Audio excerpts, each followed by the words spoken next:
Twitter, and I'll repost it, and you'll repost it. Yeah. And let me find the link. I'm gonna put it to out. Hey. Check. Hey. Check. Yeah, cool. Wait, you need to turn that off now. I did. It's muted. Really? Yeah, Oh, I muted that's this. Didn't even see you do it. I'm fast, dude. I'm Yeah. fast. I need the link. Did you have it? Maybe it's just on No, there. it's there. That's really subtle. Oh. It's a little awkward. Did you post it already? Where did you post No, it? I haven't got a link yet. Oh. It's Telegram. You do X, I'll do... Yeah, baby. So, I could imagine there might be people watching us right now. And if so, hey. Not necessarily, but possibly.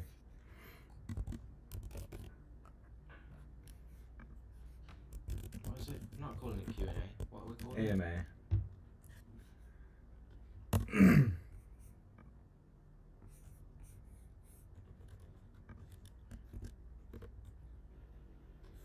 All right. And there's one watching now, and it's me. So, cool.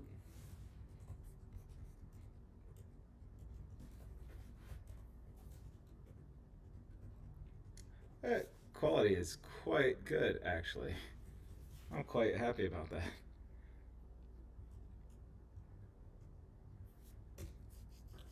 There we go. This is the stream. Oh, wow. It's pretty good. It's actually on YouTube. That's the stream. Sick. Yep. It's great. Yep. Alright, let me just retweet this tweet. Yep, same. Like, retweet.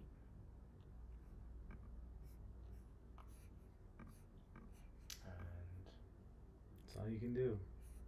What else we got? On LinkedIn. I'm gonna put it on some, Bisky? yeah. Skitty back.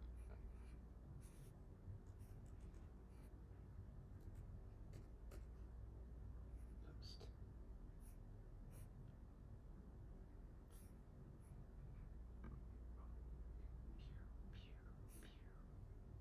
Okay. So, here we are. Cool. 9 concurrent viewers.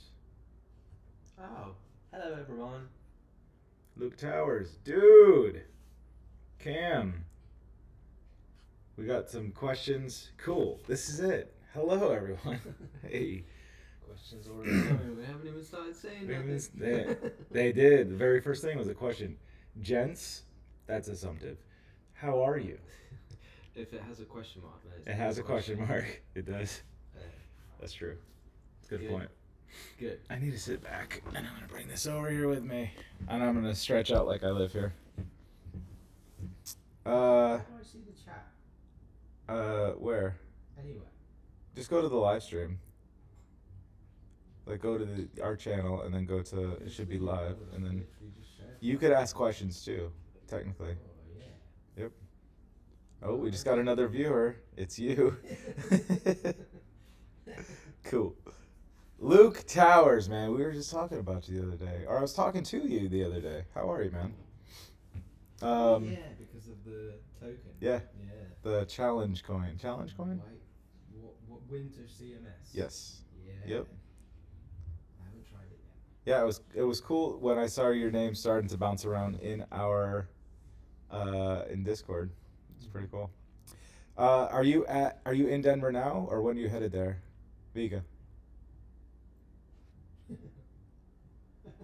The cat.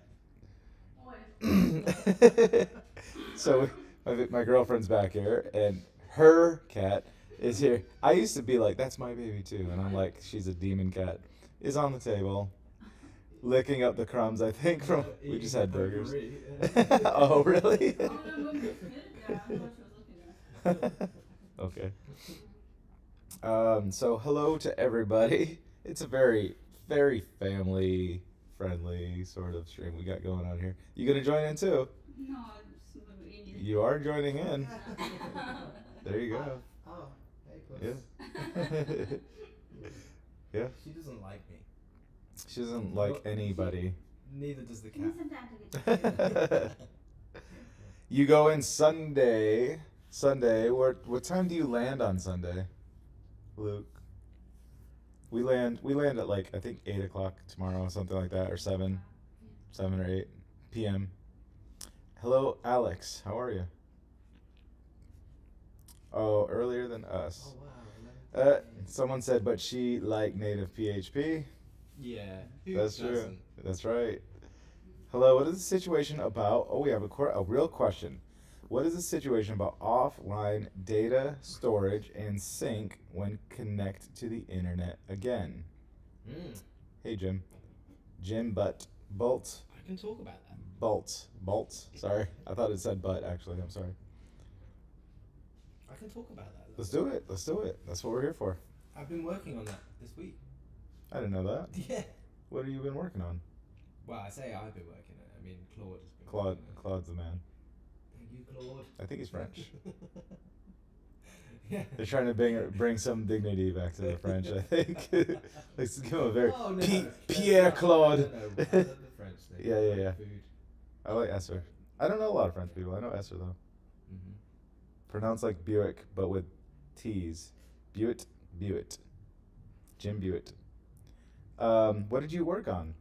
So the fundamental piece that you kind of need at the start of that is online versus offline detection. Yep. Which we don't have yet. Exactly, we don't have that. It's certainly not on the PHP side. I think you could get it working in the web view in JavaScript, and you could hack it. I've seen some chatter of people kind of, no, you could try and make a HTTP request and it fails, and you catch the exception and you detect that, and then you run it. It's really hacky. messy. Yeah. But it's a good thought to do that while we don't have the official version out. So what we'll actually have when I've finished it, or Claude's finished it, and I've tested it, is an event will fire that will tell you the state when the state changes. So when the device comes online, you'll get an event. When it goes offline, you'll get an event. How do you have something staying alive to listen for this change? So the phone, the OS APIs kind of support this natively. So it's an underlying event from the APIs, as I understand it. And So then what- we just listen to that and translate it to a PHP event. Well, that I get that. What I'm asking, I think, more. I'll just be very. So one thing we've been talking about was like streaming data requiring a background task, essentially. So you have to have inside of the iOS app itself some task waiting to receive that notification. Do you not? It will do some of that. Yeah. At some point. I need to spend a little bit more time looking at it. Yeah. I've literally just left Claude to it, and So I'll tell you my so going back to like the offline first kind of stuff, right? yeah, that's just the one part. Right? That's one part of Yeah. it. Offline. So the thing that we've thought of, we have ideas around like ways to do this, and really the dev can do you can do whatever you want to. Like you can just have your SQLite database, have all your data. We tell everybody use a migration to seed the database with whatever data you need to be in the database, because that for reasons. It's not just we're lazy.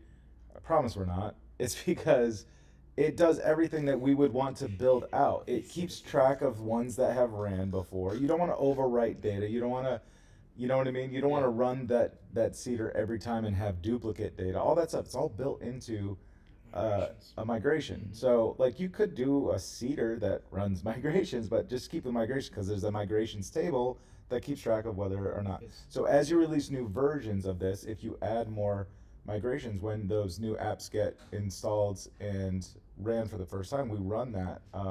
We run those migrations every time. So that's like the really nice built-in mechanism to see the data. That's one part of it. And then there's synchronize. You can have a button that just synchronize the data whenever you want to, and like that could detect first if you're online or offline. You could automate some of that stuff just on your own and just say, hey, if you're offline, just write to the database. When you come online, find those items that have not been synced, and that's kind of like a big clue there. Like just have a synced at, last synced at, or last whatever stored at, whatever you want to say, column on the data you want synchronized to your API, and then yeah, once those datas are posted successfully, then you can confirm that also. Um, Create the date time, and that way it's not null anymore, and you can move on from there. But do we have any like official ideas for this? Well, I've done a lot of research into this, and there's actually quite a few different ways of achieving the result, and they're gonna which one you sort of reach for is going to depend on what your needs are.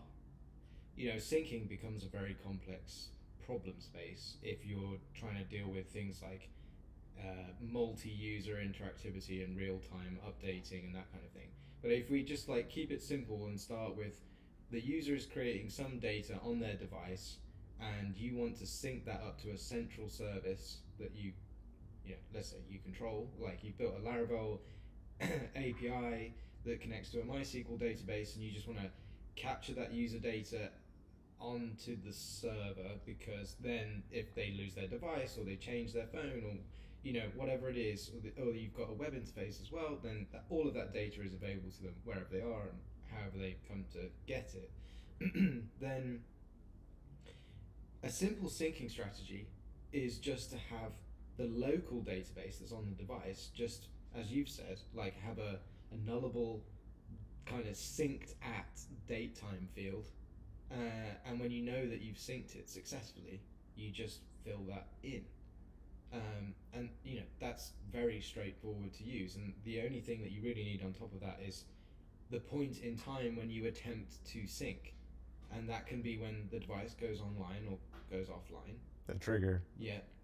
Or you might have just a standard background activity, like every minute you might just say, what do you want me to do? Yep. Like essentially a cron, right? But on the phones it's a little bit more convoluted than that.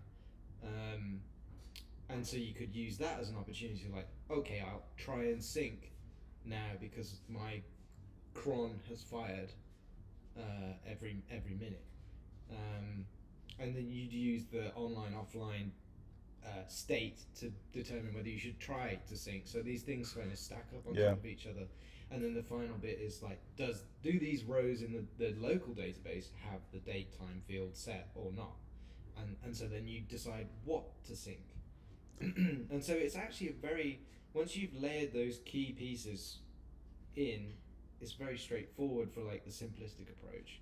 And when we've got them in the OS, in the apps, in the actual like shell that we create, Kotlin and Swift, we'd be able to have like a very simple interface in the library somewhere that just allows people to set, like I'm syncing this stuff, like throw a bunch of models in. Throw a collection of data or whatever. Yeah.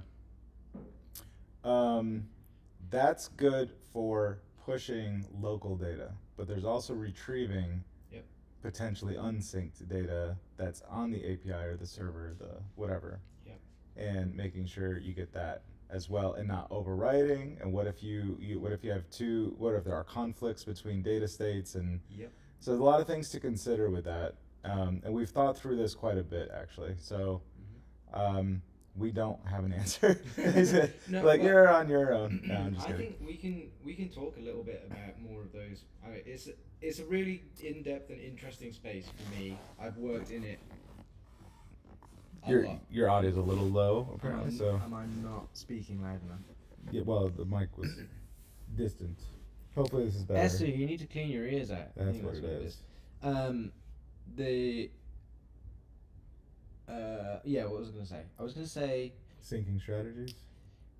Use UUIDs. They don't need to be the primary key on your tables. In fact, I really dislike using UUIDs as primary keys, full stop. It doesn't matter if they're UUID 7 or whatever, but just have them so that you've got a properly globally unique reference to a record across your distributed devices, which is like every user that should have access to that record has the same ID on their device as you have it in your central database, because that will save you a whole load of headache. And then it's really just about like what queries do you use to determine whether something is or is not in the local data, and you can use some simplistic strategies of like the latest record, and you don't need to like dig through hundreds or thousands of records to figure some of that stuff out, and with decent indexes and things it'll be nice and fast. So it's just finding the right strategy for your data set and how your users kind of typically interact with your service.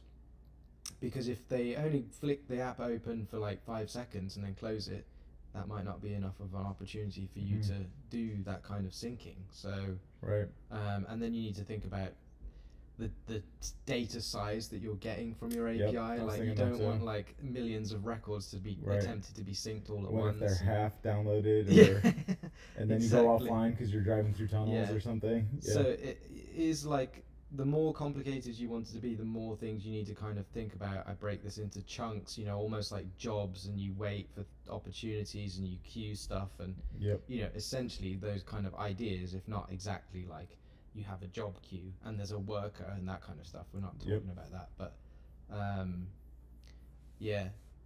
it can get very hairy. I would really like for us to have a way to solve some of those problems really elegantly, because I think we can. We can. When you say things like that, I think, how many other important things do we need to do? Jim Buitt says, let's see, I don't know if this is a question or not. You showed how quickly in the live stream yesterday, you showed how quickly an app, the kitchen sink, boots up. Are you doing something special to get that speed, or are those optimizations coming in a future version? So number one, that was on an iPhone. Yeah. In that, my iPhone, I've got the iPhone 15 Max Pro, and my Android is not nearly as fast, but it's also $100 Amazon Android. So I haven't really tried like on a flagship for like speed and stuff.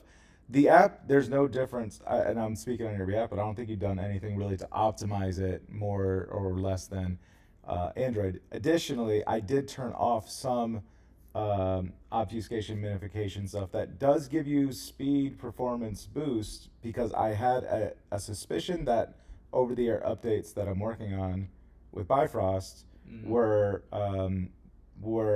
overlapping somehow, and I'm not sure if I'm not really fully convinced that was what it is. So I have to play around with that a little bit more to see if I can get that even faster.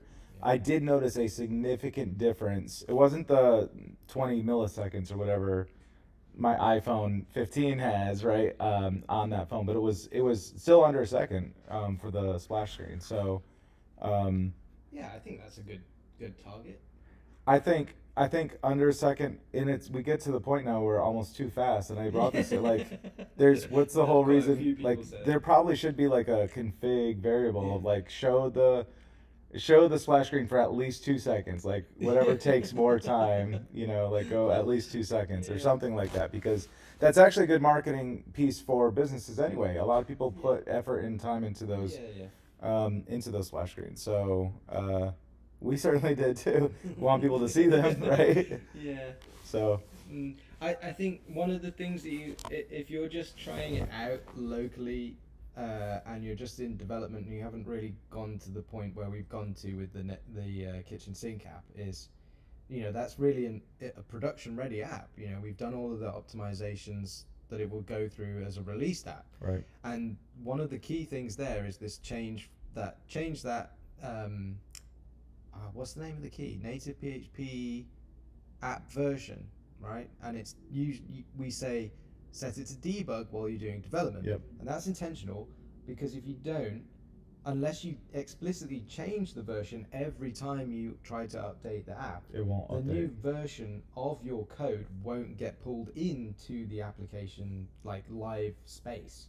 So then you'll be running an old version, right? Correct. So debug just forces it to always load the application in, and what that means is it's always going to reach into the application bundle, get the zip that's made of the Laravel application and unpack that. And that's just going to take time.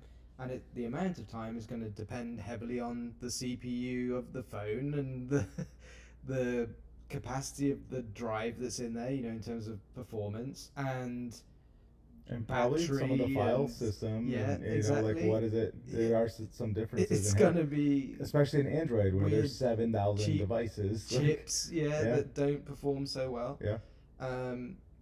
And then just like the fact that it's a debug Laravel application, it might have stuff in it that should be stripped out, to make it smaller, so it might be bigger than it would be in a final release build. It could be some dependencies you're loading as well.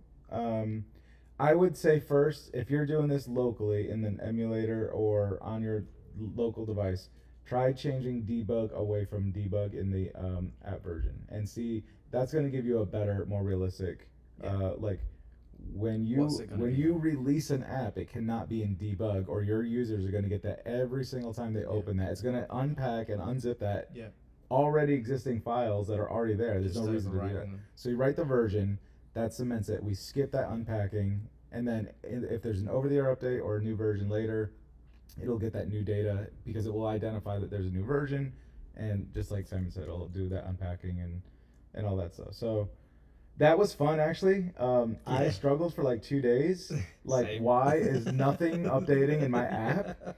And I was like, oh my god, I friggin' I made this thing. Yeah, It's doing exactly what I told it to do. And I kept having to go back and change the version. And it's really just a string. You can put whatever you want to in there, but you should do semantic versioning just because that's smart. Yeah.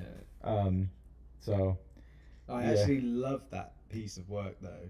When I finally got that going on iOS a few weeks ago, I was just like, this is so good. I remember. Because the one of the benefits that came from it straight away for me was actually building, even for a simulator, but like building the application, compiling the application was way faster. Yeah. Shipping it to the device was way faster. Booting it up was way faster. Like everything got faster because the app was being and we were not both doing that. No. I did it out of necessity because I couldn't figure out another way to even do any of this for Android. And so I'm like, there's like certain read write areas, and there's certain areas that you can't touch, and or like different runtime parts of the runtime. Like at this point at boot, you can't touch these files or whatever it was. And so we were just, and I'm glad that my way won because it had to, or I would have to figure out something else, right? And that we're both unified in what we're doing. I think that's another, and that allows for the over the air update stuff too. Yeah, that's the driver for me. Was like, okay, now that we're doing it this way, there's something that you can, or that Android was doing it that way. There's the thing that you can do that I can't do because I've opted for this sort of approach of bundling all of the Laravel files straight into the like read-only space of the bundle. And aside of it being like bigger and crazier and a bit slower and whatever, we haven't got the flexibility to do over-the-air updates with it. So it was just like a no-brainer to go, okay, let's do it like Android does it, and now we can download zips from the internet. You can look at like, this is the same philosophy or pretty much the same ways that all the other apps have done any kind of over-the-air updates anyway. Yep. It's not even disliked or anything by Apple or Google. They fully support these things as long as you're not changing the backend code, which what is backend, but the iOS or Android specific code. Yep. Any of the permission stuff, then you're fine with it.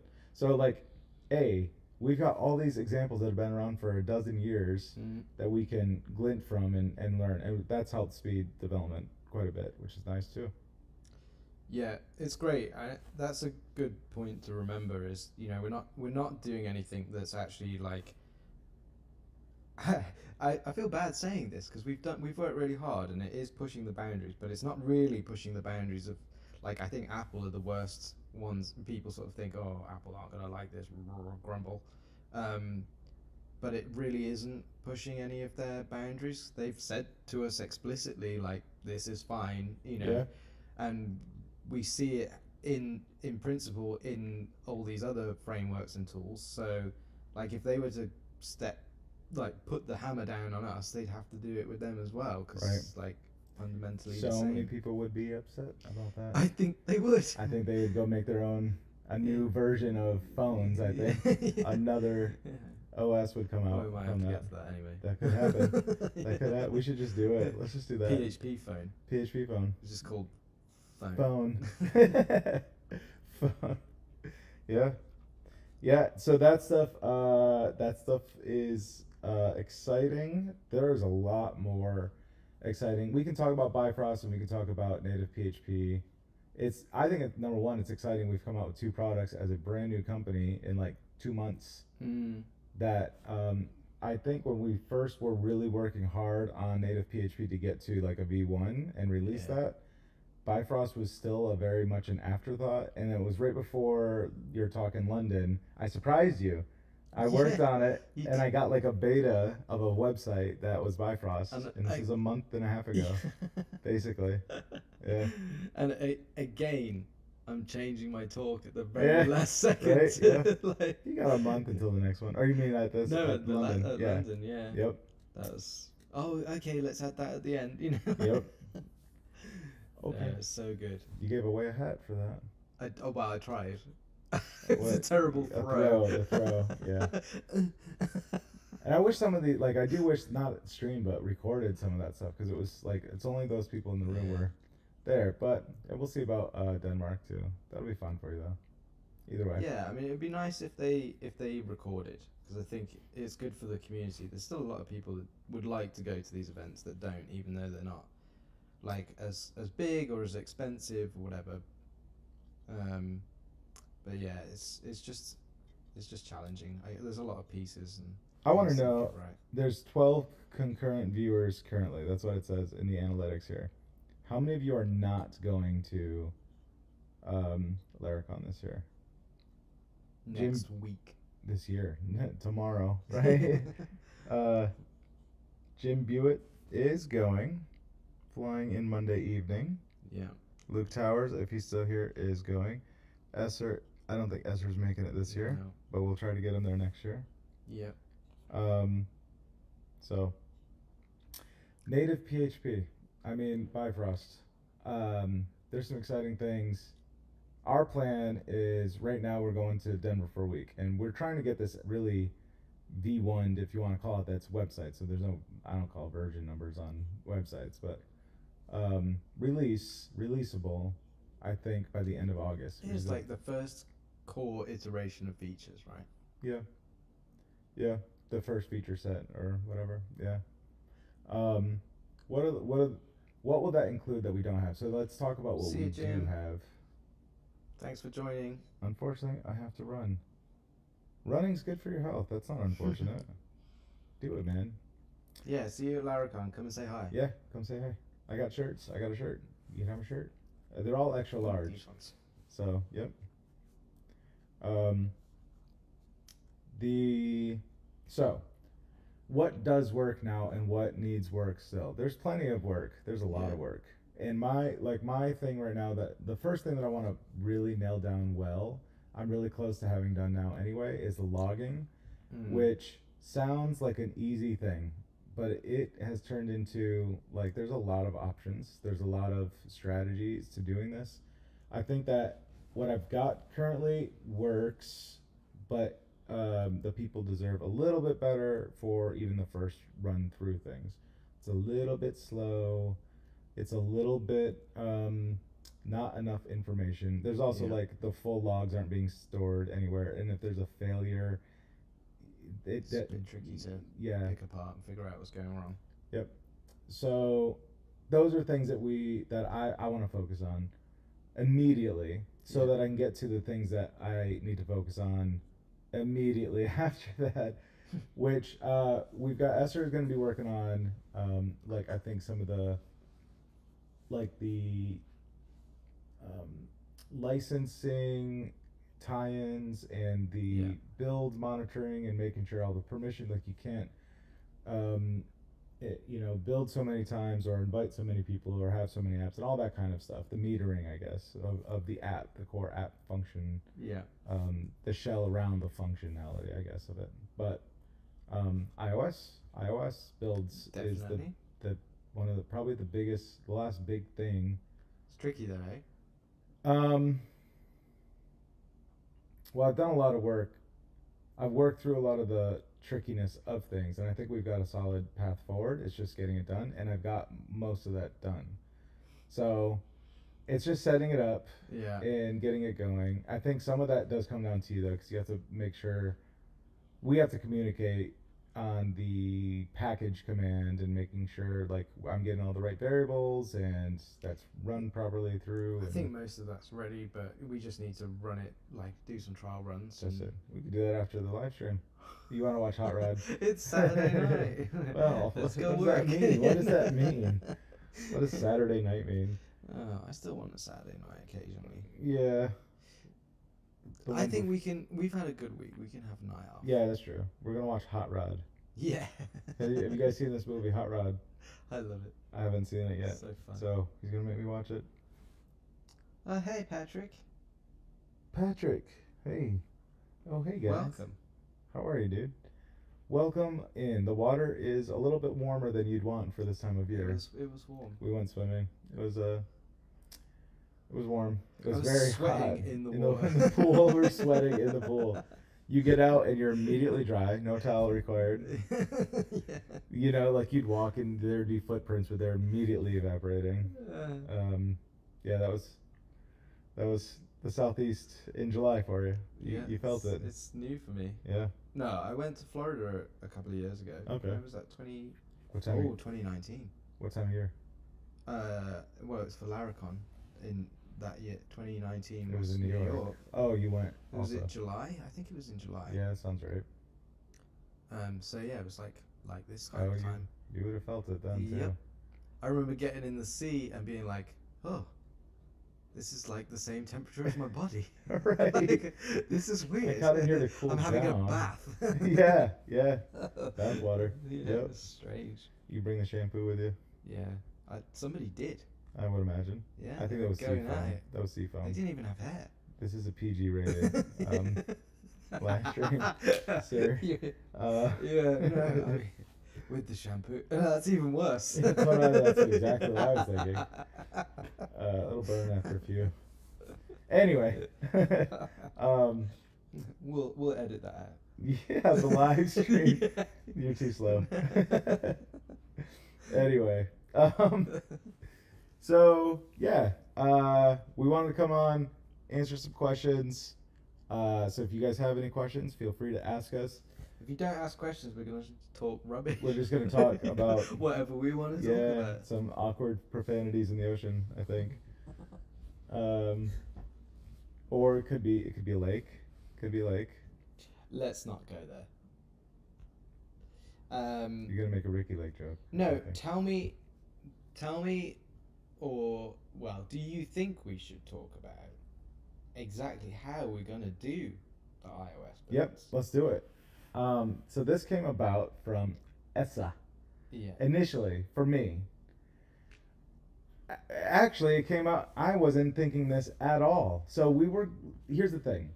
iOS requires a Mac computer, an M whatever processor to build.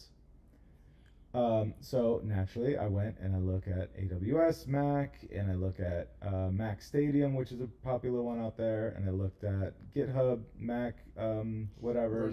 Yeah.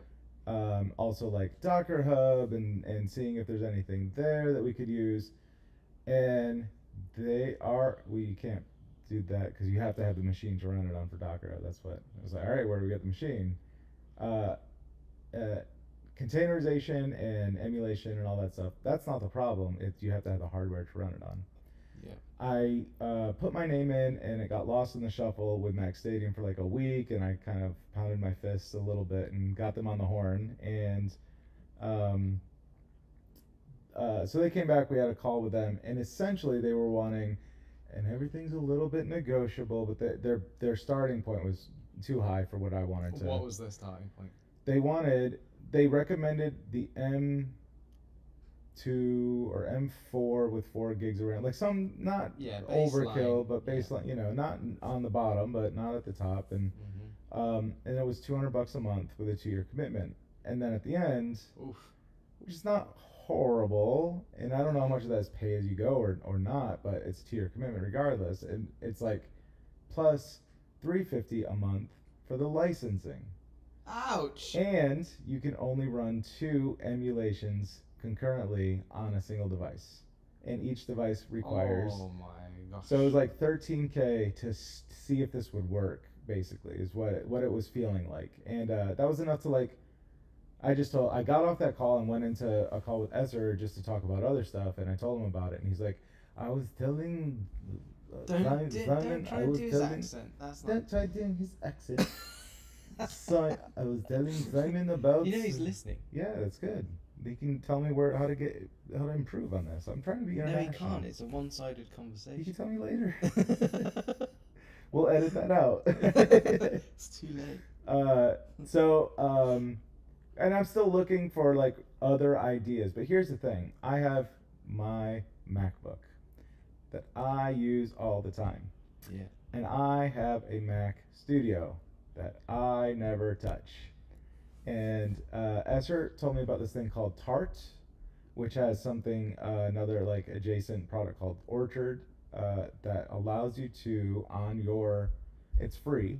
It's a free service. Like What? It's free. You have to have the hardware, but I can run it Yeah. on my machine. And I think you've commented on the speed of my internet, so that's not really a concern. I pay for a gig of fiber up and down, and it's roughly in those numbers. I have Wi-Fi to that, which is another thing that I'll look at. But basically, we're gonna run builds on, and I think it's going another step further. I have to research this a bit, but there's a tail scale or tail scale that allows you to basically VPN, one-click install VPN on any OS, so I can network from my home to a Forge box, and we can push jobs to the database that I could work on my machine. Yeah. Using Tart and using Orchard and I've already got all that stuff working, like. Cool. Spinning up just from the command line, spinning up a new VM and running a script on an image that I've already got, so we can adjust the script in the image when we want to make changes, and that's using Docker to create the image. I am using Docker to create that image on that machine, so we can go in and tweak stuff as we need, make the new image set and pass in the variables. And then from within that script on that machine, we can post logs to an endpoint, or we could write directly to the data. We could even use tail scale inside of the image. So they would technically be networked, though we'd have to be pretty safe and secure about that stuff. But it's going to boil down to like building here in the house. And building in the garage. Building in the garage. In the garage. The garage. And I'm excited about that, actually. I think initially I was both like, it's a little icky. Yeah, me too. But then then you look at the prices of not. Well, it's not just that, but like, honestly, all right, so we could have our own like US East one. Yeah. Here we could get a Mac Studio in your place, or Central. Yep, and call them whatever we want to. We could give code names, right? We could. My internet's really bad. Well. How much internet do you actually need, though? I don't think you need a lot of network. No, it's the machine's doing the job and posting JSON, right? Just some being text, notified right? of the job, pulling down the code. That's it. Doing the work with that. That's not going to require the network, really. That's just the machine. And those are really just for redundancy, I think, at first. If my machine goes down and I'm on holiday someplace, that would suck. But if there's fail-safes, failovers, and all that stuff, pretty cool. I think it's cool. It's a cool project. Yeah. And I think it's a good way to at least start the company and start this part of the project. Well, it makes it affordable. It affordable, like, and then which is what it needs to be. Yeah. 13K is not small potatoes for. We couldn't swallow that right now. If we were gonna spend 13 grand, I would get more Mac Studios or towers, right? The subscription price would have to be higher and everything. Yep. Like there's just no way. We couldn't. And that goes outside of our business model. So we're doing this for the team. There's some things here we didn't see. As a Windows user, that is amazing that you will build the iOS app for me. We've been talking about this for a long I time. think he's come up with all these I ideas. did. It was all me. Starting in garage, are there stock options? We have new SFP 500 here. SFP, yep. 5G up and down here. 5G. What are your actual speeds though, Esther? Oh, he's got Starlink. You could get I Starlink. could get Starlink. Those are as long as it's not cloudy, thick clouds. Fog is okay. There's almost never clouds until there is cloud, and then there's cloud for like 12 weeks in a row. That's why they call it the cloud, right? So for 12 weeks we shifted over to Esther's queue. Yeah. Right? Yeah. That's how we do it. That's how we do it. We're gonna end up starting our own data center. That's what I think we should do movies and what we were talking about. Like premium developer shirt Yeah. ideas. Yeah. What was the thing I said? I don't remember. Refactor the sun. Yeah. We got to refactor the sun because it's so freaking hot outside. Can I start using Bifrost like today if I pay for it? You can not use it today. It's not ready right now. I'll tell you the things that are working, but it's nowhere near ready. It's not that it's nowhere near ready. You can still pay for it. You can lock in the pricing, your pricing now for sure. The over-the-air updates work beautifully. We're using AWS code for now for that. I think Esther still likes GitHub, and I'm willing to be wrong on that. Even though AI has told him that AWS code is better, we can talk about it. I'm open to finding the best thing that could work for us. Either way, though, at the end of the day, we're going to run the same sort of build script. It's a script, just a function, a series of functions of. It's just like GitHub Actions, right? When here's the install phase, here's the provisioning phase, the install phase, the run phase, the whatever. And then when it's done, the cleanup and all that stuff. And then like pushing the logs and pushing the assets to different locations wherever we want, which we just started going with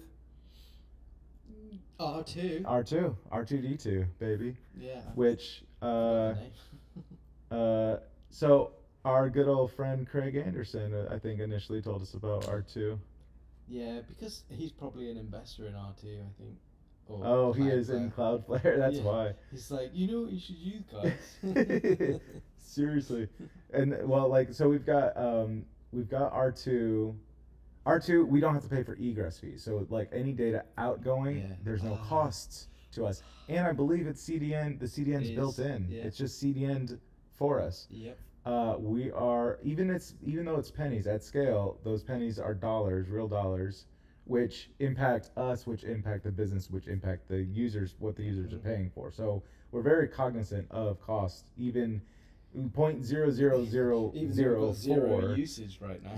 That's okay. No, we have to. Yeah, we have to at least start someplace at a healthy place. If we start healthy, because if there's breaking changes later or something like that, we have to think about and strategize that, and that takes time, which is also money, at the end of the day. So, yep. No, R2 is like amazing. It's amazing. There are thresholds, there are limits, but even when you go over those, it's really not expensive. What they give us the example was like if you have 30 million gigs. What was it? 30 million something a day. A day, it would cost you $100 or something for the month. But I can imagine, we're not talking anytime soon, but eventually, some large organization, hopefully, is using native PHP and they're shipping an OTA update to like 2 million users or more. Also, though, enterprise solutions we've already thought of is like do it. So we can charge you for that, right? For the extra. We try to ignore it, but I'm like distracted. Squirrel. Mr. Miyagi. I'm like the cat, just starts clawing it. So. Squirrel. Point. So yeah, there's like the enterprise. So we can offer that of like we could allow you to do builds on your own infrastructure and like stuff like that. That's very much in the future. Yeah. But that would be cool. Can all work. Yeah. And we're willing to work with people. Like that's what we want to do is work with companies and get this going. Because it's more than just like a concept now. I think we've more than proven like what we have done is a very valid, viable way to do mobile applications. And we see a very good, healthy, long-term future for the organization and for the product itself, including like open sourcing some parts of native PHP so that more people can use it, which will funnel into Bifrost, which will, then we can do more stuff. And we got so many cool ideas. We have so many cool ideas. You have cool ideas. Yeah, I just tell feel them like I when tell I you that peel my face away from the screen, my brain just goes. I can't. I don't get off of it.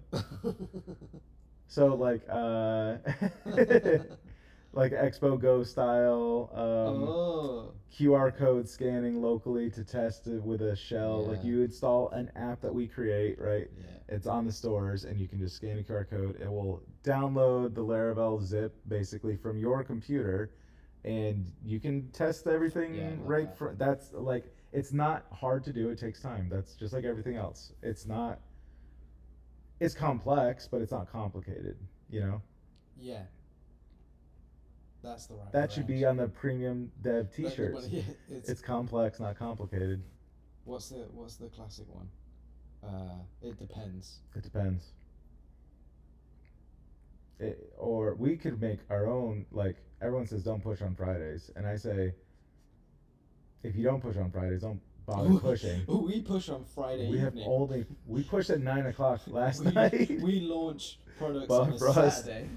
Yeah, we did. When nobody's around, they're all traveling to Laracon. Patrick said, "Ooh, no, kiss." Kiss. Well, we have this other stuff here. Do not refactor Sun. You could introduce BC break. Yeah, don't want that.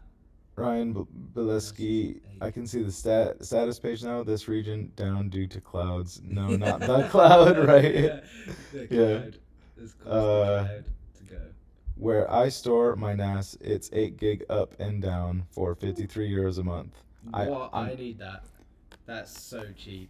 So I pay $115 for 1 gig up and down. Oh my goodness. Dollars. So that's like €7. I'll never get speeds like that on the island. No, well, but you can get that though. The 8 gig up and down. Yeah. Wait, 8 gigs up and down? You have 8 gigs up and down? Is that with Starlink? 8 gigabytes with Starlink? I don't know about. No. That can't be with Starlink. Tell me, Esther. Speaking of which, I would start on my project for real in a month. $75 here for 1 gig fiber. That's, I think mine is like 89, but I pay like 20 something for a static IP. That's because I hate going into AWS and changing all the freaking rules every time I reboot or there's a lightning strike too close to my house. Yeah, I thought that was going to be fiber. It just says it's fiber. Okay, all right, yeah. That makes sense. Yep. But it's really 8 gigs? Yeah, France did a whole load of infrastructure stuff. That's in, insane. Like, the noughties. And it was, they got some of the best technical infrastructure in Europe. That's amazing. I think I can now get up to 5 gigs here. Yeah, but that you have to cut your arm off for that. Probably not. I bet it's probably $200. You'll have to, because you'll just be like on the internet all the time. Well, oh right. I don't feel any like real slowness Just or. remember that people are hearing it through that. Yeah, clickety click click. Sorry guys, my Comporium. He's checking if he can upgrade now because he's. I'll just in do it competition with us. while I'm on the street. Yes, that's exactly what it is. Like, can't have it faster than No. American. Yep. You know it. About my Comporium. Dun, dun, dun, dun, dun. You keep talking. They can. Well, yeah. The reality is that you don't need fast internet to do anything really. There's like a minimum, and then you can build things like native PHP and whatever, and you can survive and enjoy life. And going overboard for a few extra gigabytes is putting his address in. So I'm just going to commentate on what he's doing right now. His password for Comporium is ... I don't even know it. It doesn't work. Doesn't this is why work. you can't upgrade. That's the only reason why. See that? Not worth it. Yeah. And they don't advertise It's enough already to me, cost you so. more to try and figure it Yep, out. I'm So already it's done. Not worth it. I'm already done. Oh, I gotta have this page up. Yeah. Ryan, are you going to Denver? Are you already in Denver? Are you not going to Denver? I think Ryan is going to Denver. I don't know. Pretty sure he's mentioned something about this. And Patrick, I don't know you. At least your name's not ringing a bell. Where are you from? If it's the same Patrick I'm thinking of, he's going to say Czech Republic.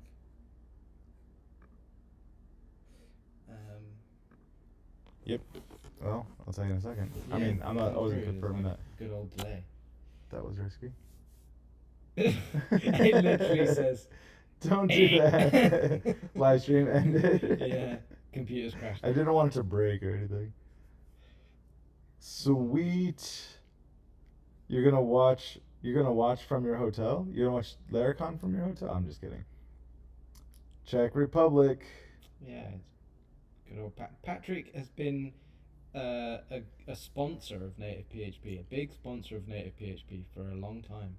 I just remember seeing his name today, actually. I think if he's the same one that sent an email though earlier. That's a question I have for you. What are we gonna do for the people that sponsored and to use Zephyr? And now that Zephyr's gonna be I've got some thoughts, but we haven't talked about it. Want to talk about it? We can talk about it. Why not? Why not? Let's make business decisions publicly. In front of everybody. You need a beer. If you're gonna slur like that, at least have a drink. It's the burger. That's what it is. It's Five not beer. Guys. I haven't had any beer. Five Guys, more like 6. Trust me. Another comment here. I just looked to see if I could come to Laravel live. I recognize the place. I was drunk there one time. And he still remembers. Hey.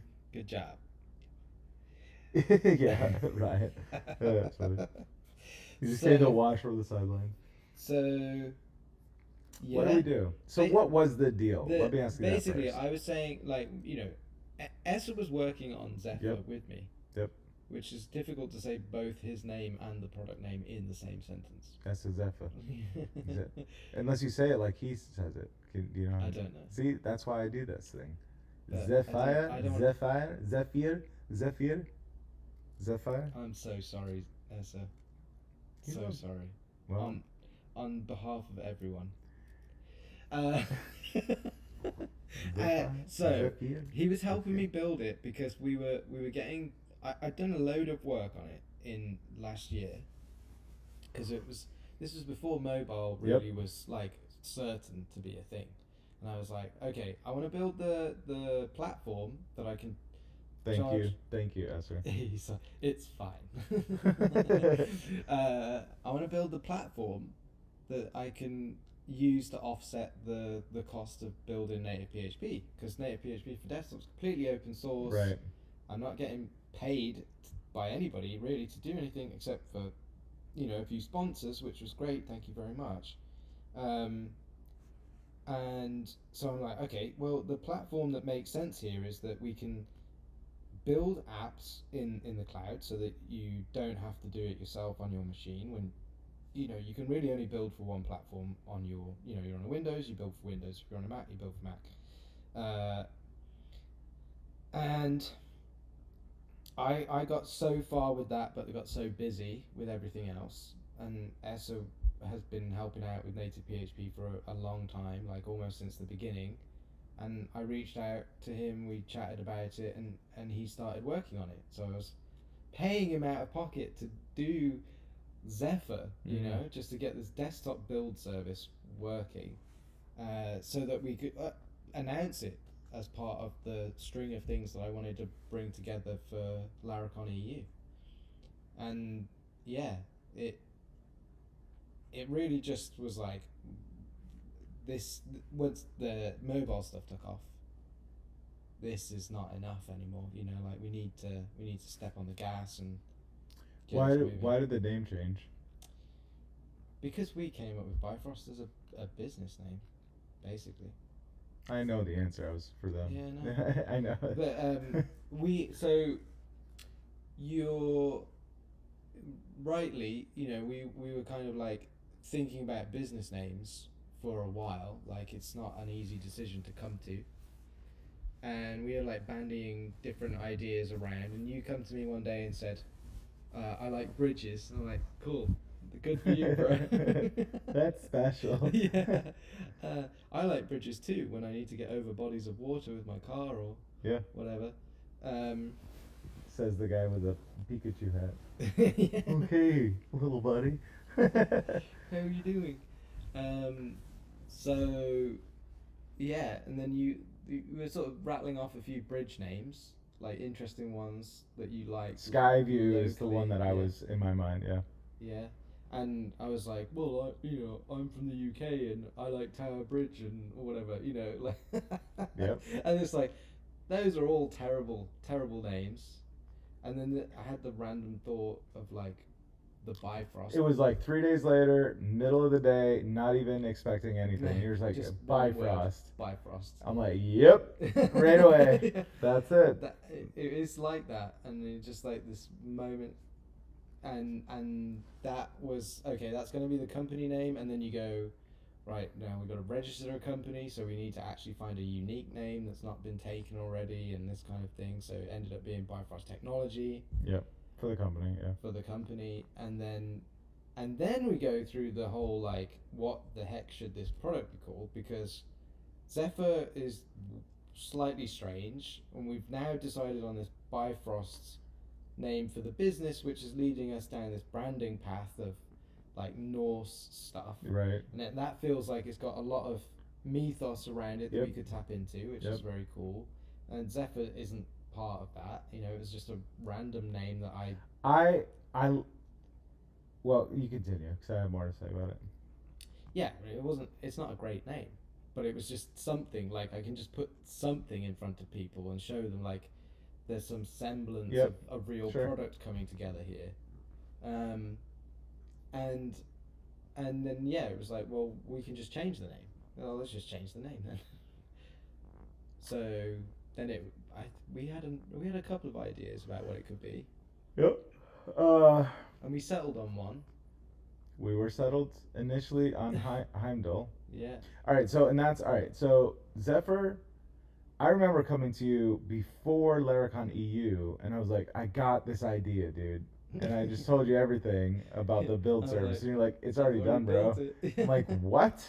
I did a face. I know it felt this way when I did it, and you gave me the link and let me log in. I'm like, froze. what? It was like blue screen of death. I was like, good for you, like 2 dude. minutes. That's awesome. And then my problem with Zephyr was like every time I went to spell it in the thing, I just didn't know, and my fingers and my brain didn't. PHP. I know, but I had to say it every time in my head to do it. Yep, and I did it wrong once, and that's what it stored. So every time you know what I mean? It just always went to the wrong thing, and like it just didn't work. So I was like, it's got to be easy to spell. And like not that I like the idea, the name of Zephyr. I think it's clever. I just didn't think it fit really with what we were already working on with the other stuff. So Heimdall is the name of the guy that opens. He's the guardian of Asgard. Okay, he's the one that opens the bridge, the Bifrost. He's the one, right? That's the mechanism that unlocks Bifrost, right? And that's where we were going with that. And we were settled on that for quite some time. Yeah. And then I was like, it can't be Heimdall. How do you spell it? It has to be like Disney friendly, easy to read and write. Like none of those names are. None of them would. None of them work. It's like, we need to change the company name. Yep. Because this is all horrible. Well, Bifrost does work. And I was like, this should just. And I wasn't even settled on Bifrost being the company now. I was just like, it can't be Heimdall. It just can't be. And I think it was a couple days later we came up with, I was just like, I think it's Bifrost. I think it's just Bifrost as a product. Yep. As a product and so anyway, what do we do with people that have sponsored and helped out with Zephyr? Yeah. And so what do we do? I was getting there. Yeah. And then I squirreled you. It's your fault. All right. Point. 1-0. So basically, after we kind of rolled it out after Laracon EU, the thing was to just try and get some people into the tool. And I didn't, we hadn't we hadn't had time to do the billing stuff or even think about any of that. And obviously we didn't have any of the mobile stuff. But we've built this thing. S has worked really hard on it. Let's put it out. Let's try and get people using it. You got to port it over to Bifrost so fast too. Yeah. Which is nice. I bet. And there's a load of things we still wanted to do. There's some fundamental pieces that are going to come into OTA at some point. We're going to make that super slick and secure and fast and whatever. So we worked on those, and we're continuing to work on it. And I'm like, well, we should get it out in front of people. So we still got a bunch of desktop users, native PHP for desktop users that want to, use the things that we've been saying this is going to have. So let's give it to them. And I used sponsorship as a mechanism to determine who's actively interested in using it, and just said just sponsor a little bit and come and use the product. We'll set you up with an account. Super manual things like message me on Discord once you've when you're interested or you sponsored. Basic. I'll send them a video. Not scalable. I recorded this really, really terrible video of me just this is how you get set up in Zephyr, and once you've created your account, come to me on Discord and message me your email address. Wow. And then so I'd get these messages, I'd go into the database. We didn't even have there's no filament. So I'm just logging into the database and changing pennant flags, just switch it on for people.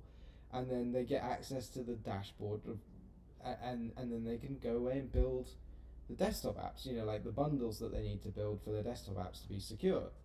And that was it. It was just really super clunky manual process of getting people on board. And then I always thought we'll come back to this, we'll do mobile stuff as part of it, and then we'll have billing, and it'll all just sort of make sense eventually. I think, and then we moved it to, you moved really quickly with the mobile stuff, OTA and Android. Get out. These are hideous. And they need the work, actually. Yeah, they really do. Yeah. The chlorine was rough. So you did all of that, and then we got ESSA back onto it and moving all of the Zephyr stuff, all that functionality. So people weren't, there was no subscription or anything. It was just you've sponsored and just ping me, and then you set them up with an account kind of thing. So what do we do? I've got ideas, certainly. Well, we've got to port them over and decide whether we port all of their pre-existing data. And what is the cost for a desktop build? Very negligible. I don't know. Okay. I think we were doing it. I don't know exactly now. I was doing it just on the server, but maybe ESSA had moved it forward beyond that. Because there was a point where it wasn't fully isolated building process. You don't want to do that. Not very You safe. can make another server for that if you want to, and another app that's an expensive, slow thing to do. So you At least got it in build specs now, right, so it's some code build or something. It's probably going to be similar cost to what we already are doing. Yeah. Well, and don't answer this if you don't want to. What is monthly? Would it make sense? I'll ask it this way: would it make sense for somebody to come in at $12 a month if all they were doing was financially for them compared to what they had been paying, right? And financially for us as the company, for what, you know what I mean? Yeah, I kind of had visions of what it would be price-wise. I'm not going to talk about them because I don't think they're that relevant now in the context of what we're doing here, but they wouldn't be too different to what we've got now. But now we've also got all of the mobile stuff. Well, I guess, all right, so say they come in at whatever tier they want to. What if desktop builds were free for end users? Would that make sense financially for them compared to what they had, you know what I mean? At the sponsorship they had been doing before, would that be like a bargain for them, or is that comparable, or is it way off? For some of those people, they might have just sponsored one time, so Gotcha, it's essentially okay. free anyway. Okay. We're sort of swallowing it. I see. But yeah, and well, it wasn't just sponsors. We also opened it up to EAP, mobile EAP people. So Right. even though then, they've come from mobile and that's not desktop. If they were doing desktop before they got a mobile license, and then they got a mobile license, I was saying, just tell me your email address, I'll check your license, and then you can sign up to Zephyr, and then you can just start it. So there was no like repeating payments and all of that kind of thing. So yeah, I mean, in theory, because we know that it's going to be less of a popular feature of the platform. Not that many people by comparison wanting to build desktop apps. We could just roll it for free. That's the only right, because it's not, our costs are not, we would swallow it still. Yeah. But it could be absorbed by like the monthly anyway, right? So like, and then if you want to do mobile, that's a separate thing. We're just assuming that there's going to be far could just more be like mobile. A very low tier, like $4 a month. He's brought a good point up, which is Mac OS builds cross-platform will be more expensive. Yeah, which is true. We do, yeah. There's some of that, but then you can also just limit it by how many builds we allow and that kind of thing. Yeah, so. I mean, I guess so. I think what we said was, and it's on the website. Like the $12 a month, you get 10 builds, and 15, or 15 builds, and then 39 you get 60 or 50 or. Yeah, 50 I think it was. So like that could just be, you just do that, right? And then if you need more. Top-ups, and they're going to be affordable. If you just need 50 more, it's not going to be $50. I don't think. That kind of thing. It'd be less than $1. Sell them in volume and that kind of stuff. So, I think that I mean, I don't know. Should we do that? Or should we? Let's ask Patrick what he thinks. Patrick, what do you think? What do you think of that? I'm going to ask you directly. Yep. I mean, I'll put it out to the Zephyr crew. Like I've got the mailing list of people that were interested in it or have been interested in it, or used it. So when the time comes, and we're ready to roll it out, we can give them the option. He thinks he's hungry. 5 Guys, dude. Good call. 5 Guys. You also could do like if they were already supporting you, like just give them a bundle of builds in their account that don't ever expire, as a thank you. Like credit them back whatever it was that they paid or something like that. Something like that. Yeah. Will that satisfy your hunger, Patrick?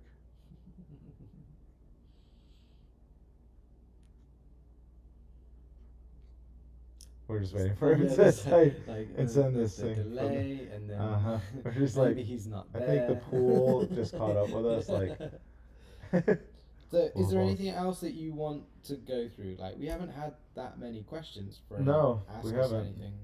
Yeah. So we also did it kind of last minute. We got 50 microphone jabs though. We did get that. So maybe it's just a bad time for most of the world. Yeah. Yeah, maybe it would have made sense earlier. First thing on a Monday. Yeah. I used to do Sunday at 9 a.m. Really? And it was pretty good. Yeah, I would get like 80 people on my channel. For me personally, I would like to have some mid-tier account where if I do not get crazy, I will be set. Mid-tier account. Talk to us about that. What does that mean? What is a mid-tier account? Is that somewhere between 12 and 39? Is that what that means? That's what I think it's going to be. Because we were talking about this earlier. And we were like, what would be the difference? I think maybe it's unlimited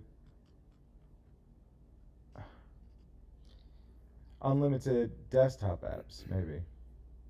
That's so you're not all the way up there, but you're only doing desktop. Or something like that. I feel like we shouldn't try and split the packages based on desktop versus mobile. I don't want to. It can get very confusing. Yeah. People are going to end up not having what they really want. Claude would just go crazy and like smoke coming out of the terminal. It doesn't come out of the computer. It stays in the terminal. Just bubbles up into PHP Storm. Oh, who did some? I'm gonna butcher his name because I can't pronounce. But Kai Sosnovsky. That was horrible, dude. You thought I was bad. I know. Esther complimented me on my. Copy his accent. I just tried to pronounce his name. Which is even worse. No, but he did this thing I saw yesterday or the day before on. He's doing something with one of those little displays, like a low pixel count display, and connected to an Arduino or something. And it's got like animations on it, like almost fluid animations. It's like really cool. It's just like with PHP. I think it might be. Yeah, that's cool. No, I don't think it is with PHP. Well, that's not very cool then. But yeah, it was just like it looks like the terminal, you know, like the kind of pixelated style. Yeah. And then but then the animations are super smooth and bright and just like, that's cool. Ooh, funky. Is it LCD? Probably, yeah. Yeah. I've got Arduino and LCD. Do it. Get it out now and make this thing. I got this a long time ago and I played with it. This is like 2012 or something. I was playing with this thing. Yeah. And I got the little breadboards, they're called, you know, little lights and the try to eat little put some butter on there. Cheese. Yeah, I clogged it. Oops. But then you can put the metal thing right. Is it tasty? No. You put a little Shocking. Marmite on it and you're good to go. I love Marmite. My mom might. Marmite goes with anything. Marmite goes with anything. Tired. Yeah. Yep. Well, maybe that's the sign that we should wrap things up. I like idea of top-ups. Like when I want to build a little bit within means, it could be in base account credit, and when I go bananas, I gotta pay extra. That's how it's gonna be set up regardless. Like if we didn't have any of this conversation, that's how it would be. We give you 15 at the low tier, 50 builds at the higher tier for free. Like that comes with your monthly subscription. I just did it. Done. See? I said this the other day. What's better than having Esser help us out with this stuff? Esser using Claude Code. Yeah. It's like Esser. Asterisk Claude Code. Yep. We just need more Essers with Claude Codes. But yeah, and then if you exceed that allotment, then if you want to exceed that allotment, then there's top-ups. You just go and you pay, and there's bulk pricing, and they don't expire, right? The monthly ones would expire, I think, right? They're not going to roll over. Yeah. But because they're just part of the monthly subscription, but you'd use top-ups them first, right? Before any correct. Permanent ones. Correct. Yep. So we have to figure that out in the database to do that. Yeah. Be like, done. yeah, Esther got it. You got it. Thanks, well Esther. done. Yeah. Yep. So, but anyway, let's go back to that mid-tier thing just Okay. for a sec. All right. Let's do it. Just before you fall asleep. Yeah. You're a funny bunch of guys. He thinks there's more than two of us. Sometimes there are. Sometimes there are. Yeah. Like. In Prague, I want to go to Prague. Prague's That sounds great. awesome. Prague's I've lovely. heard Prague is awesome. You should go. Let's go. I want to go. I want to go. You should go. Well, I'm gonna go. I am gonna go. Let me use your hat. You what? I want the Pikachu. You want the Pikachu. Yep. I think it'll keep me. No, it's alright. See, you with hair could have lice, and I don't know. I definitely do That's not. not going to affect you. You're crazy. Wait, why are we business Middle partners tier. again? Middle tier. You love me. Yes, I do. I can't deny Okay, but his you can't. eyes. They're beautiful. One of them is. So, yeah, you said something earlier about whether it was like even sensible because the prices are like so close already. Forge does have a middle tier. We are going after Forge pricing. Like we're going after we're trying to replicate that. It is $12, $19, and $39 on Forge. So it's the $19.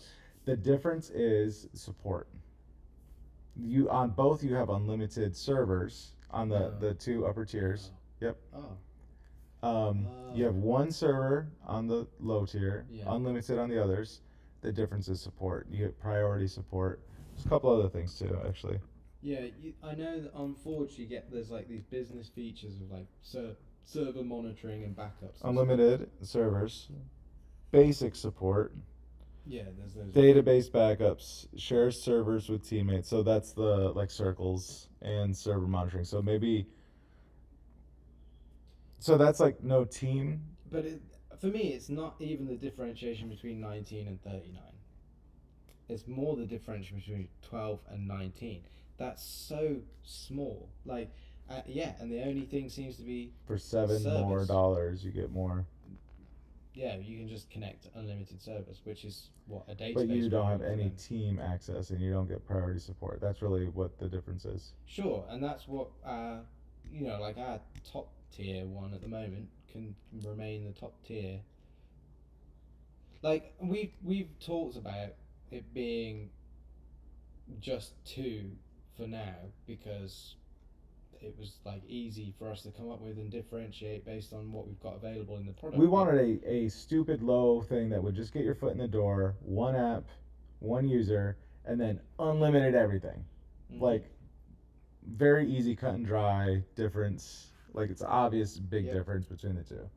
One is like you don't want to spend much money. The other one is you don't want to be limited by anything. Yeah, exactly. And there isn't really much space for anything in between because there's not really much else to differentiate on. What is the server monitoring in Forge? Have you never used it? Is it the logs? No, it's just like CPU and disk space. Nope, like I haven't. Very, very basic. Oh no, because you're still on the grandfathered $10 a month, aren't you? Yep. Well, you don't have it. You sure? You definitely don't have it. It's not on the features list. Where would I go to see it? Well, you won't see it. You don't have it. Are you sure? Where would you? Yeah, where just would go you see into it? one of them, Yeah. and then you can go in a site or. There'll be backups in here somewhere. I got that. No, you don't. Right there, dude. Yeah, go to it, and it tells you need to be on the higher plan. Oh, okay. All right. Well, You're in a missing couple out. days, I'll be missing out on more. I think they're gonna You'll announce. be like, oh no. I will upgrade. Yeah. I don't mind upgrading. I'm gonna stick to that 10. What is No. it? $10 a month? Are you on the, Yeah. Is it $10 a month? Yeah. I Same for Envoyer. I did the same as soon as it came out. I was just like, And you upgraded? Amazing, $10 a month. Only recently, because I needed backups and. See, but I don't. If I want backups, I will use the Spotty package. For me, this was just like. Have you not seen the Spotty package? I have, but it's so it's dumb easy. Yeah, you compose or require. You put in your AWS credentials if you want AWS, S3, done. Right. That's it. If I want backups, but there's like 3 apps I ever wanted backups for. To me, it wasn't a big. Not worth it. You know. I'm definitely the person who goes, oh, I'll spend a little bit more money and have the thing. Like. Yeah, that's true. It just wasn't a need. I did upgrade to Herd Pro. Yeah, I love Herd. Why did I do that? Oh, like Redis, and I didn't even do it for MySQL. No, I did it for, it was like Melee Search, and I was using that for another app, and the Redis. I wanted to not do brew anything. I ended up having to do brew, but whatever. But it is awesome. It is awesome. How much will unlimited builds on Bifrost be? We don't offer unlimited builds. Yeah, no, that's not going to be something we can really do because of the cost. Because it costs us money. It can't. I mean, it can be unlimited. Fair usage policy, like, but the monthly subscription would be like $10,000. Yep. Multi-user access, I think, is highest only on Forge. Does that mean like that's the only? Well, we went and just researched it all, so I don't know if that's. LOL, like in 1984, outer party and then inner party. Just mirror native mirror native PHP mobile plans. 1 app, 10 apps, unlimited apps. That was something we talked about originally, but it's more complicated than that. Why? Because people can buy multiple licenses. Right. There's a bit of a conundrum that whether this is the right place to do it or not should be mentioned officially someplace, and that's like the difference between I've got the Pro with 10 apps. I can only, if I have $9 a month, I can manage 1 app. They are different products, and that's what, like, you bought the license that allows you to do all that stuff. It has nothing to do with Bifrost. Bifrost is there just to facilitate and to be an add-on to native PHP stuff. So your license allows you to legally go through and distribute your apps, up to 10 apps on. If you got Pro, yeah. If you got the Pro, just as the example, on Apple or Android or Play Store, or distribute your APK, right? Because you can just have a download button for your APKs. Bifrost has nothing to do with that. So Bifrost is just like, you can manage one of those 10. Plus, we're giving you a free license regardless, the mini license, which is one app, you know. So it's like, you could not know anything about native PHP or have anything to do with licensing. I only have one app idea. Come in, get the free license, build and distribute that one app on both platforms, and you're good to go with Bifrost alone, right? If you want to manage more apps than that one, then you upgrade to the next tier. I think from a consumer standpoint, they would want to, like, I won't ever go over 10.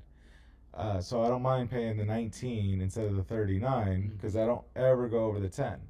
Where we're like, but we want it. To me, it's better to, like, it's unlimited at 39. Just say it's unlimited at 39, not 10 apps at 39. Because it's more, I mean, it could be that. I guess on our side, it's like, are we willing to risk the $20 a month to say, like, most people will just stay in that 10 or something like that, right? Like, there might be people who just, they want more apps in Bifrost. But it's not like I want up to 10 specifically to align with Pro. It might be like somebody's got their free license from Bifrost, and then they go and buy another 2 or 3 mini licenses because they've got clients that they've built apps for, and they want to use Bifrost to manage those. Then basically what you're saying is you've got that person's got to leap from 12 to 39 just to support that. And I think, in my mind, there is the potential for something in the middle that's still, like, it is unlimited, like Forge does unlimited servers at that middle tier. It's unlimited apps, and it might be like a smaller amount of bundled builds, and support, the classic priority support is left for the top tier, and some other features that come out later will be top tier only, and that kind of One thing I like about that is that any of the sales we've done already on the Thor, which we'd have to come up with a different name for the middle tier now. Oh no. No, it's fine. There's plenty. Yeah, there are other names. You just won't be able to spell them. They've got a sister. Yeah. How to dig yourselves into a hole. Hella. Yeah. Yep. Let's make it hella cool, you know. Yeah, dude. We'll have it done tonight. $19. It's gone straight to the marketing copy. We need to have, like, pictures of Loki and Thor and like trading card almost stuff. Yep. Yeah. All right. Yeah. Yep. So all right. So unlimited apps. So many builds. Yeah. But you're not getting. Maybe it's the teams. You can't do teams. Still just one user. Sure. And like, you're just solo dev and you want to do a bunch of stuff. It's $20 a month. Yep. No priority support. No problem. Whatever. You can wait on support a little bit. Yeah. That actually seems really reasonable. That actually seems like we could do this. See, this is why we talk. This is good. And Esther, is it done yet? It wouldn't take it much. He has already built it. As convoluted as that. He didn't need us to even talk about it. The pricing page is set up. I don't know. Shouldn't be hard. Convoluted. It was a bit convoluted. Why? It was difficult.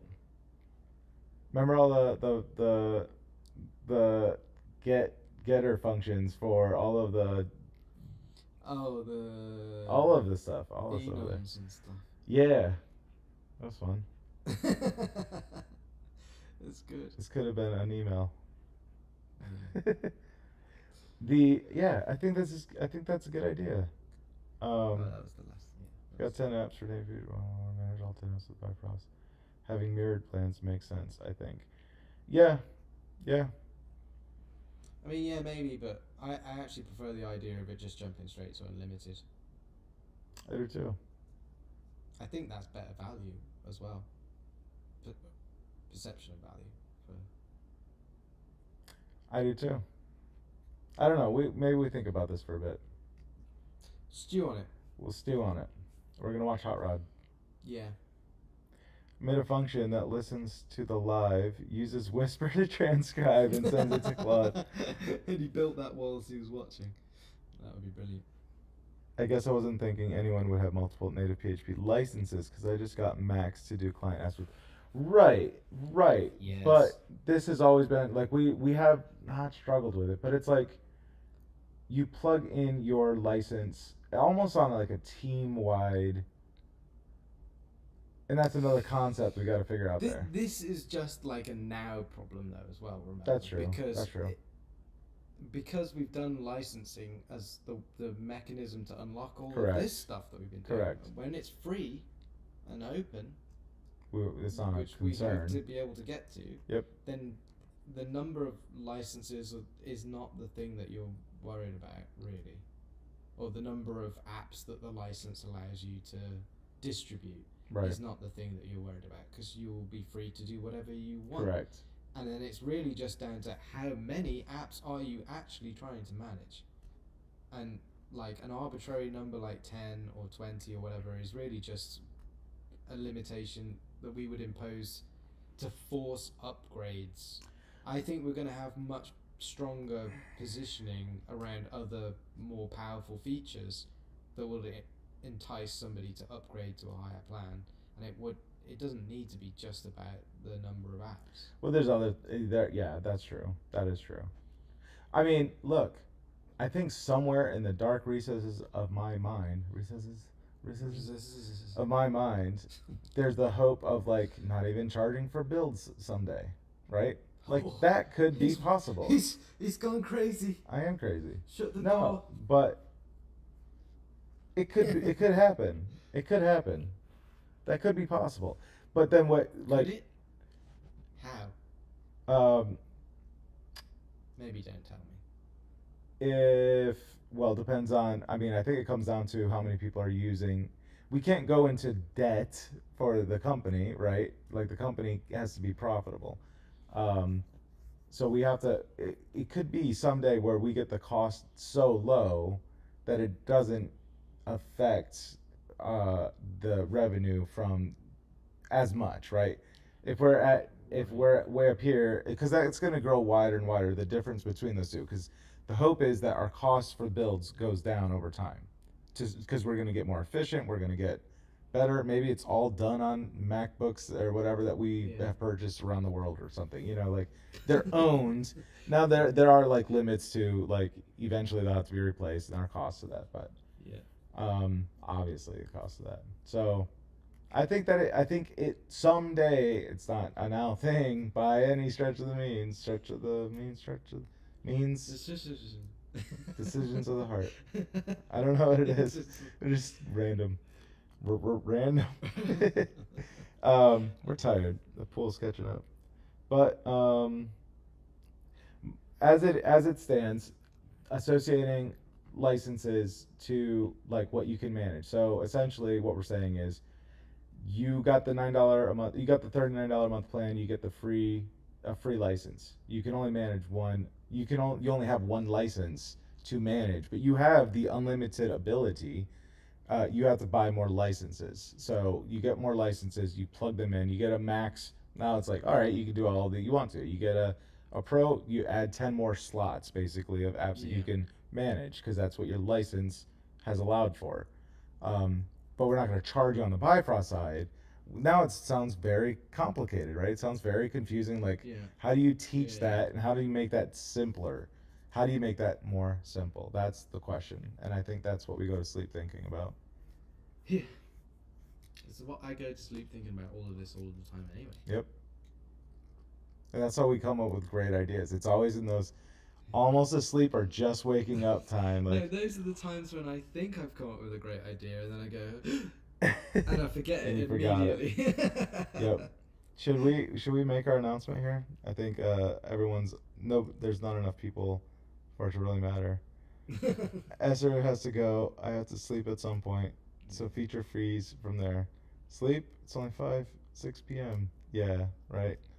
He's in France, so it's 8 plus 6, 2:30 in the morning for Esther. Any new features should be sent by email. No features. This is not a feature release announcement. I'll just say it this way. Someday, very soon, we're going to talk about a native PHP app contest. Mm-hmm. Yep. And there's going to be some really big giveaways for that. And it'll be exciting. Big prizes. Yeah, I think we give away that cat that keeps running around here. That Schrodinger's cat. Yep. We could give away the first Android device that I bought and got first PHP working on. Flashlight. The flashlight I Cape Forum with in the wee hours in the winter. Have a little box and a little wooden plinth for it. Yeah. Get it really done up nicely. Yep. No, I'm not giving that away. No. I might auction it, but I'm not giving it away. It's in a pile. I have the bottle and the cork and all of the wrapping from it of a bottle of Dom Perignon that I kept for many, many years for like a celebratory moment. He's learning.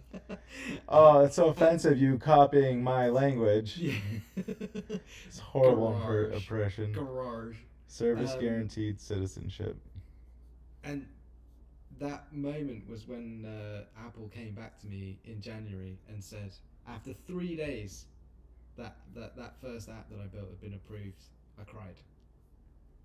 And then I opened champagne. As far as we know, is that the first time? I mean, that has to be the first time the way that we did it. Put that into asterisks or PHP, yeah. As a C library. Yeah, because all of the other apps because there have been apps on the App Store that had PHP and they were running real PHP. They are running real PHP.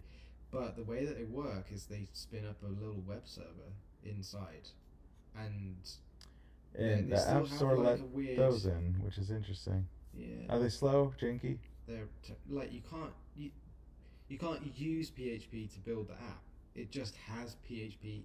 That's different. Yeah, I've seen the you can practice your PHP code and it will evaluate your code for you. I've never seen any other app that's actually letting you build the app with PHP. Yeah, that doesn't count for me. That's not. That's a Swift app. But that was they let PHP through the store. Yeah, sure. That was what gave me hope. It was like, oh, so they don't care about PHP. And they're like, what do we care? We see .c. I don't know what you're talking about, right? Exactly. And we're making a huge deal about this. Like, whatever, guys. That's one of the that's a psyop of Apple.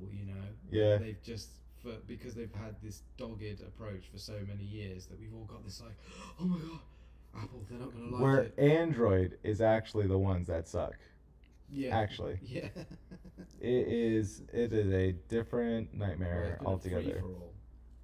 It's people don't pay for stuff.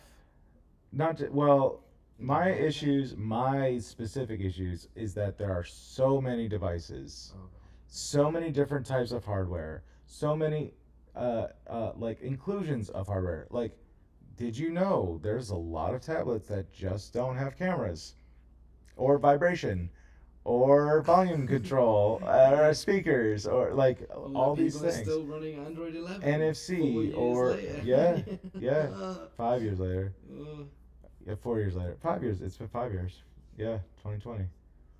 But like, yeah, it's because anybody could just grab the Android OS and slap it on anything, and then they're like, buy my stuff, and now people are like, native PHP must support my buy my stuff that I just bought for $6 on Amazon. Oh God. I found at a park. We can say no to that, you know. There are smart fridges. I know. I gotta convince. That's the whole thing for Bifrost is get enough revenue to buy me a smart fridge. Yeah. So that I can program apps to work on the smart I reckon, fridge. yeah, just like hammer a USB stick into it. That'll work.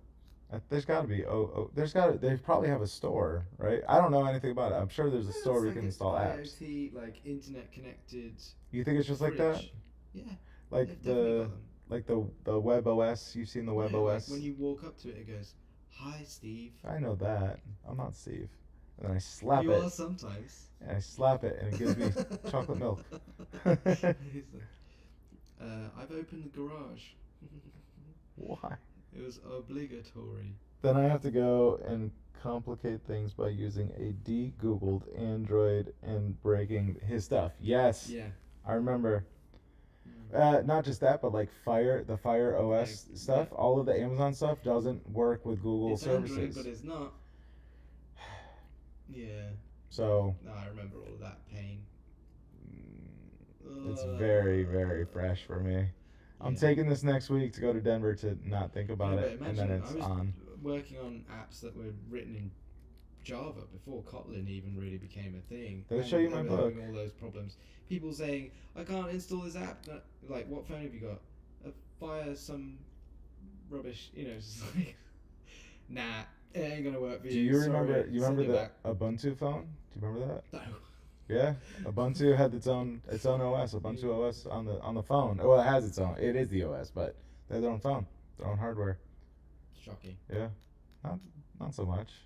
It had that orange to purple gradient background like it's got on everything else. It's kind of strange. It's just like, how are they? I'll show you. It doesn't. Yeah, no, but it doesn't make sense. Why? Because they're not a product company. They were for a little while. There it is. Exactly. They're not anymore. Is it still around? Ubuntu Touch. Nah. A whole mobile operating It's system not a real experience device. that is yours. They've stopped doing the device. It's just their Shop. No, dude. I'm telling you. Good luck. Smartphones. None. No smartphones. No, They were there. No devices support this. Promoter devices. Like vanity project that somebody started within the Ubuntu organization. Like that. Yeah. Bye. That's a bad idea, I think. Terrible. Hardware is really hard, unsurprisingly. Unsurprisingly. Yeah. I did it for 6 years. I know. There was something else I was gonna say as like a last thing to talk about, but I've forgotten. Oh, Native PHP is coming out with its own hardware, so we're gonna have our own phone. Are we? I just decided. Oh right. Esther, is it done? Unanimous. Is it done yet? Was Microsoft Microsoft had its own phone for a while. Windows phone. The Windows phone. Yeah. I for a good while actually. It was a all little the memes popular. about that when it was coming out of like you're gonna get blue screen of death on your phone, and I don't know if that ever actually happened. Yeah. When the fan on the phone starts to get black. Keeps your hair dry. You're like, wait, there's a fan on it. I would buy a native PHP phone too. I certainly would. Maybe that's what we have to native save ourselves from. Native phone. I don't like that. I would call it something really. No, it's PHP phone. It's just phone. Phone. PHP phone. And it's got an elephant on the back. Mjolnir. Oh yeah. Hammer. Thor's hammer. Anvil. Nah. We're not doing a phone. Nah. We have too much going on. I don't want to get back into hardware. Never. There was one more thing, but the entire phone is PHP. Through and through. It just, after you've done one thing, it all just fizzles away. It comes with an elephant, Yeah. right? In the thing. Yeah. That would be, I mean, it would be a cool thing. It would suck, or it would take a lot of work to make it good, and I don't have the capacity. Someday, who knows? I'm not going to say no to anything. Never say never. Never say no. I'm never getting into hardware again. Okay. That's fine. Somebody else can do it. Yeah. Yeah. I'll just be like, no. Ubuntu, there's something there. Something to talk about. But it'll come back to me. Either way, this has been fun. Yeah. And we'll do this again, probably async next time. I mean, no, it'll be real time live, but we'll be in different locations. That's so async more. would suck. That's right. The commenting. Yeah. No. I just have to pretend to laugh with you at certain spots that don't make any sense. You have to make it work. Yeah. No, wait. Why do I have to? Because I would do it first. You know. I would do it. But I wake up before you. Well, does that matter? That doesn't matter. Yeah. You're a day behind though. Phones 5.3, 5.4. Yep. Yeah, math isn't your strong suit. Oh, the like the OS for the phone could match like the Laravel version that's most recently released. Laraphone. I do want to make like a Laragram, which is like Telegram. Yeah. A chat app. I thought you meant like Instagram. I think when you say gram, everyone thinks Instagram. Why, when I say Telegram, you don't think of Instagram then? Because I know Telegram. That's what I want to do. Yeah, but that's a branding problem that you can like uphill battle. All right, so Televel. Televal. Isn't that like an actor from? What? How do you go to an actor from Televel? Val Kilmer? Teletubbies? Val Kilmer as a Teletubby. Televal. Oh, maybe it's not. What am I thinking of? Kojak, the guy with the lollipop. Who's that? I don't remember that. I remember the movie. I don't remember that though. I've only watched that like once. It was scary. I was young. Sorry. Sigfrost, Lignal. Yeah. It's like Signal but with Laravel. We could come up with a cool name. I can come up with a cool name. Lignal is not a cool name. No offense. Yeah. Sigfroid. Sigfrost is the native PHP psychotherapy. It should be like so like Bolt or something. Like, is that already a thing in Laravel someplace? I feel like it should be. Yeah. And if it's not, then this would be it. Because like a lightning bolt, it's like instant. It happens very fast. What is it gonna do? Telegram, but just for like real time. Just like yeah. People make their own groups and all that stuff. Yeah. Dude, everybody comes up with. You just look at Discord. Which one came first, Discord or Slack? Slack came first, and then Discord came out of Slack because they were like, we don't want it to be for corporate. Let's make it fun in all the colors in the world and all that stuff. Too close to Volt. Yeah, maybe, but Volt is an electric vehicle where this is the actual electricity. Volt is the live wire thing as well. I know, yeah, that's what he's saying. It's too close to Volt. Volt is too close to Bolt, or Bolt is too close to Volt. I don't think it matters. I don't think that matters. I think you build around it and then it becomes its own identity. If that's what we decided. If Slack I decide that was built in PHP. Not surprised. It's a web thing. You can command R on it and it refreshes. It's like Electron.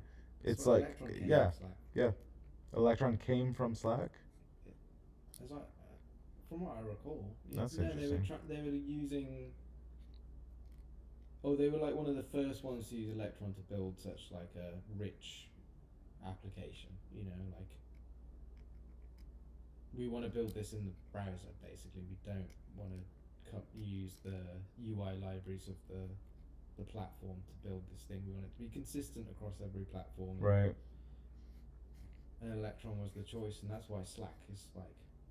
Wonder how they ended up with that name, and like no one even cares. Like it sounds like Slacker.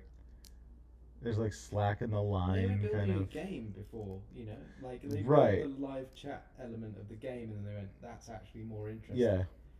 You know, it's like Adam when he was Yep. building what was that app that he was doing? It was like a way to like distribute your video courses, kind of thing. Yeah. And then he went, "Oh, well, there's actually this CSS thing that I'm doing." And the world never got to see the video course thing. Boo. What about T Pamayim Nekudetayim?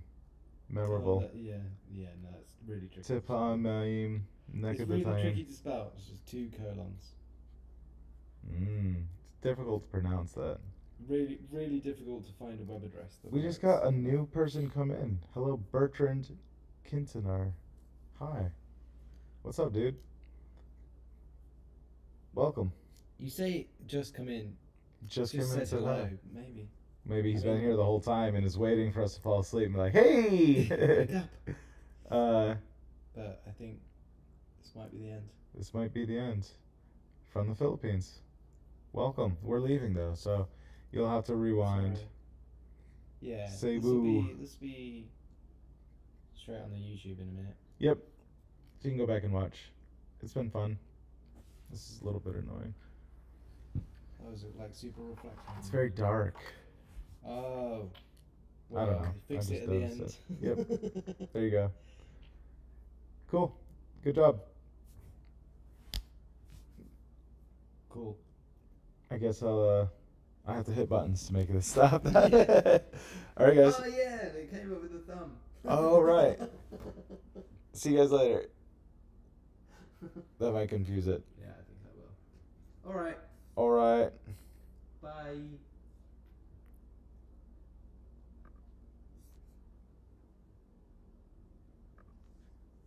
It did it.